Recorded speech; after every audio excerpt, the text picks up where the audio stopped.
कपिल नगरी के राजा देवराज अपने मंत्री के ज्ञान व उसकी चेतना से क्रोधित थे।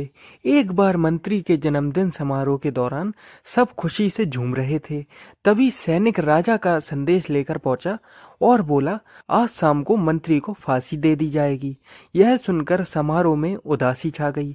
मंत्री के मित्र संबंधी सभी रोने लगे, मगर मंत्री आराम से संगीत व नृत्य का आनंद लेते रहे। ऐसा लग रहा था जैसे उन्होंने कुछ सुना ही नहीं। यह सोचकर सैनिक ने फिर से राजा का संदेश सुनाया तो मंत्री ने सैनिक से कहा, राजा को मेरी ओर से धन्यवाद देना कि कम से कम मृत्यु से पहले आनंद मनाने के लिए अभी जब कई घंटे शेष हैं, उन्होंने मुझे पहले से ही बताकर मुझ पर बड़ा उपकार किया है। हम अब अपनी मृत्यु से पहले पूरी खुशी मना सकते हैं। यह कहकर मंत्री फिर से नाचने लगे। यह देखकर सैनिक वापस राजा देवराज के पास पहुंचे। राजा ने पूछा, मौत का संदेश सुनकर मंत्री का क्या हाल था? सैनिक ने बताया कि वह तो खुशी से झूम उठे, आपको धन्यवाद देने को कहा है।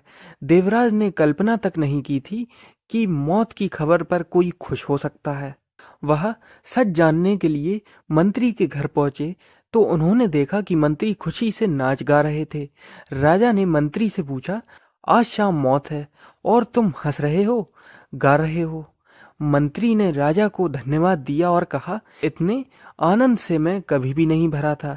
आपने मौत का समय बताकर बड़ी कृपा की। मृत्यु का उत्सव मनाना आसान हो गया। यह सुनकर महाराज देवराज चकित रह गए और बोले, जब तुम मौत से भयभीत ही नहीं हो तो अब तुम्हें फांसी देना बेकार है।